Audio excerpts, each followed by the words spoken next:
This is one of the biggest messages I've ever received about the new earth and how this new earth is going to come in for us. And Spirit is actually saying this is the only way it's going to come in for us, which is weird because Spirit doesn't normally say that. Normally there's an infinite amount of ways, but Spirit is telling me this is the only way. And it's starting off with this idea that the warden is just as free as the prisoner. That if you lock someone up in your vault of unforgiveness, you lock yourself in as well. This idea of forgiveness. I know, again, there's already people rolling their eyes about that, going, I've already forgiven everyone. Spirit wants you to check yourself. And you are either the warden or the prisoner, depending on your situation, depending on your personal situation. And I have an escape plan for you, but you're probably not going to like it because it's going to take the both of you to get out. One cannot escape without the other. One cannot escape the chains of unforgiveness without the other person. And you do it together or you choose to stay in prison. It's up to you. No one finds release or escape alone. We're all walking home together. No one is getting left behind. If one is in prison, we all are. And I'm seeing a visualization of there is a handcuff on you and there's a handcuff on them, and you are the person that you're refusing to forgive. You are now cuffed to each other and you cannot escape this prison unless you walk out together. And you can't be free without setting that person free as well. Now, I want to talk about this on a collective level, right? About prisoners. When someone commits a crime, when they are now a danger to the community, when they are a danger to society, they're like a wild animal. We don't know what to do with them, so we lock them in a cage. We just lock them away and set and forget and just leave them to die. How are these people who are our brothers and sisters, how are they supposed to get better or to heal? Because obviously they need healing if they've done and committed something horrible. If they've actually done it, they weren't falsely accused. That's another story. But if they've done a horrible thing, they obviously need healing and need help in some way. And locking them up in a cage and us just forgetting about them isn't helping them. They cannot get better. And when we are affected, right, around our environment and the people that we surround ourselves with, how can they ever get better when they're stuck in a cage surrounded by other prisoners and murderers and all these horrible people, and none of them are getting help? This is not how we're meant to treat our fellow human beings, no matter what they've done. That is the message. God does not punish his son. God forgives his son. Actually, he doesn't even forgive his son, because God doesn't even perceive the sin that needs to be forgiven in the first place, because all he sees is his eternally sinless, perfect, infinite creation. His son he sees in his pure divine essence. He does not punish, he does not judge. That's just what the church has told us. Whatever word you want to sub in for this as well, like God, goddess, deity, source, universe, I'm talking about all the same thing here. We're not, these prisoners are not getting any help. They're not getting therapy. And universe, God, he would never leave one of his sons behind, and neither should we. We should never forget one of our brothers or sisters on this collective level I'm talking about, of like prisons, because the new earth will not have prisons. So we need to start working with that, but also on an individual level. Whoever you have locked personally up in prison, you need to release them for you to be released as well. And we need to start helping these people who have caused us pain. They obviously need healing, right? And we need to give them love instead of punishing them. And for, why do we forget that they even exist when they are human beings just like us?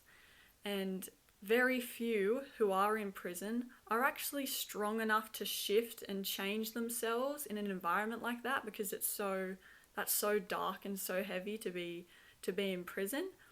This new world is not going to have any prisons, and that's a big statement for me to say, but we cannot live in a world anymore where we are so selfish and just living our own happy lives when just down the road there's humans being held in cages. This is not how the new world is going to look. No way. And it's like rubbish. Like, let's just dig a hole and chuck it in, put it underground and just set and forget about it. Like, if I can't see it, it doesn't exist, kind of thing. That is not going to work anymore. And we can't do that to our fellow human beings either. We cannot have freedom until we all have freedom. And we cannot, and you might be saying, like, we can't set them free because they're a danger. Well, they need healing and they need help then, don't they? They cannot just be put in a cage and forgotten about. When someone does something wrong, the worst thing we can do is actually punish them. And that is what we've been taught in this world, that no, you've got to punish someone for them to learn the lesson. And sometimes people do learn their lesson when they get punished. And they never do it again, right? But they never do it again out of fear. And that's not really the way out of this. We can't punish people anymore. God does not punish. Do you really think God would punish his son? No. That's ridiculous. You might have a human father that punishes you, but our divine Father never does. God is source love. He teaches through love. He is the benevolent creator. Do you really think punishing is the way? Because it's not God's way. It's not. And this whole locking people up in cages thing isn't the way. And for us to prep for this new world, you need to start getting your things in order, which means, what Spirit means by that is that you need to start forgiving. You need to, the gift of forgiveness, that is a gift that God has given us to wake up to our own sinlessness, to wake up to our holiness, to our divinity, so we can create this new earth. No one is inherently evil. And you need to, if you feel that for a certain person or multiple people, you need to crush that belief right now. And I'm sorry to burst your bubble, but this new world will not come in until we forgive. Until we set everyone free, because everyone, even if there's one man left in prison, we are all in prison.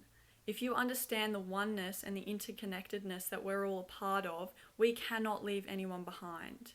And it needs to be like that family or even that army mindset, never leave a man behind.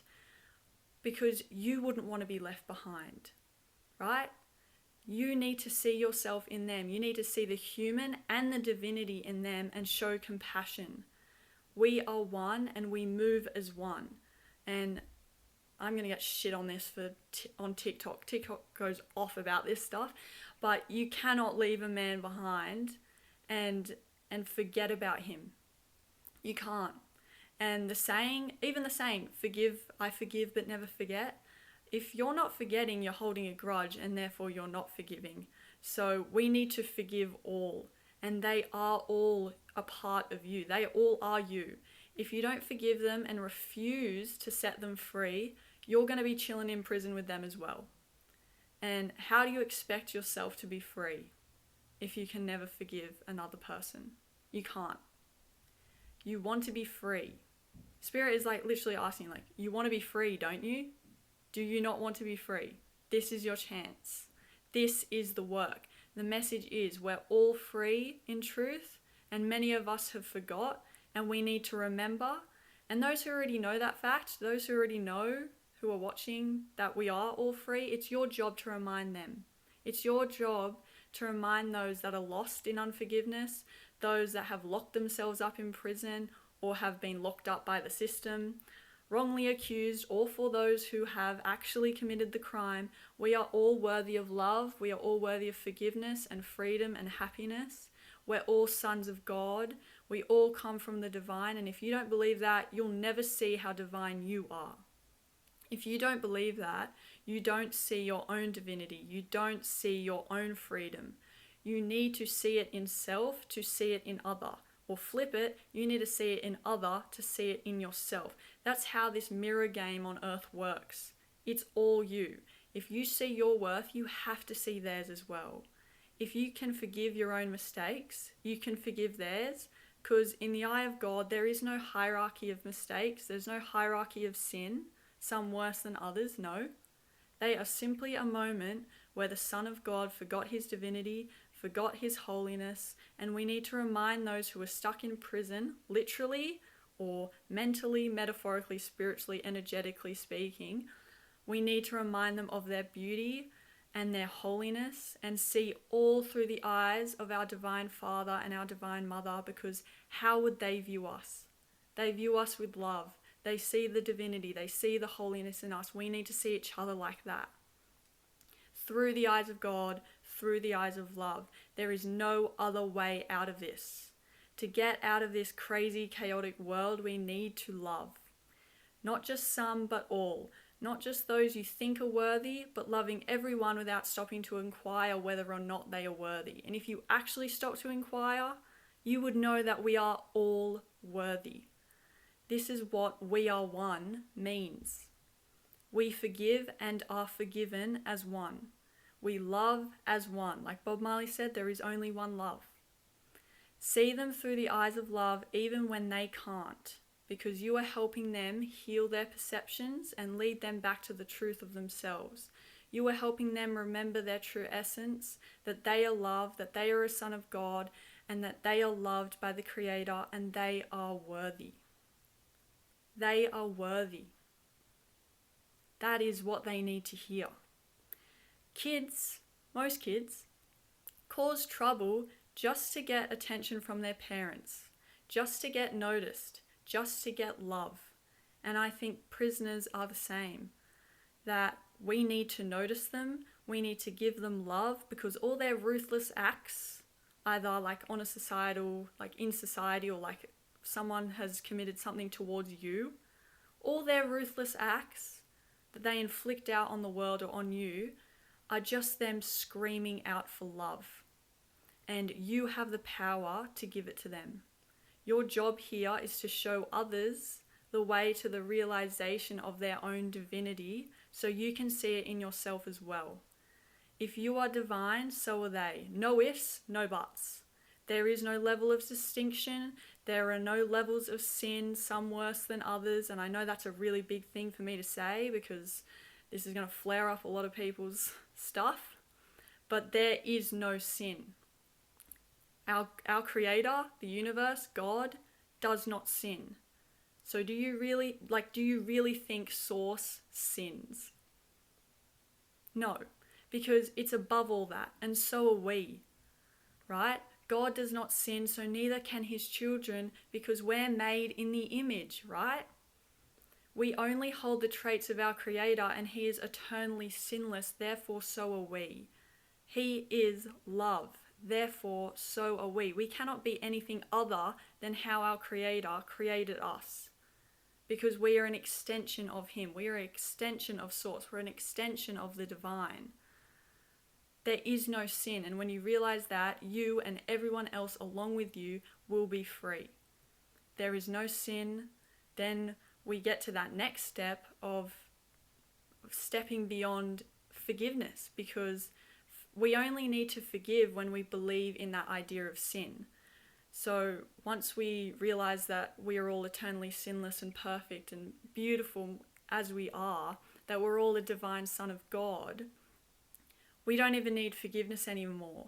Forgiveness has fulfilled its mission and is no longer needed, because it's taught us the lesson it came here to teach us, that we are sinless, and all the things we thought we did to hurt one another was actually never done, because we are still free. We have always been and always will be only love.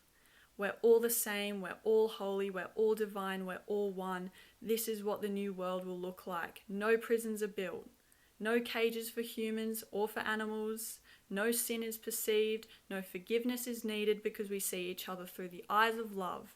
Forgiveness is the starting place, and we move through that. We move beyond that to love, and we see the divinity in everyone and everything, and that's how we can live in heaven right here, right now on earth. The world is not doomed. It's not too far gone. There's not things beyond fixing, people that are beyond helping, that they can't be helped. No. Heaven can come whenever it is truly asked, and for it to come, we need to embody heaven in ourselves. We need to embody the divine, embody God, be the benevolent creator, because you are one with him, and release the idea of sin and return back to love. And by the way, don't worry about how long this will take, because we're all eternal, and God and Spirit and the universe are not worried about this, are not worried about the timing, because they abide in the infinite. So they are not worried, and neither should we. We should not worry about this. And as it is done in heaven, so it is on earth. It's already done in heaven. It's already done in the 5D, so it's got to be done here in the 3D too. So do the prep work now. Forgive. Set yourself and others free. Embody the divine. And see the divinity in others. See the light in them. They only inflict so much pain and darkness onto you or onto others because they don't see their own light. But we can help them see that. And that is the journey. This is what it means that we are all walking each other at home. That's what it means. When you see your own light, you can help others see their light. And people who are struggling, you are here to help them. And this is how we're walking into this new earth. We're all doing it together. And I don't like this message that people are sharing of like, oh, like I'm enlightened and I've done the work, so I'm going to go into the new earth, and then all those scum over there, they're just going to be left behind because they're not good enough or whatever. Like, no, we're all going in together. And in this new world, all we will do is perceive the light in others. That is what I've been told. That is what I've been shown. There is no perception of shadows and darkness. There's no forgiveness needed because we just see the light. And that might seem a bit airy-fairy, but it seems pretty beautiful to me. And the visions that I see of it are beautiful as well. That this new world is coming, and it's coming quicker than we think. And this is just the prep work. Now is the time to forgive and to set yourself and others free for this to come in. It's so close. This is what we need to do to get there. So I hope this message found you well, and I love you.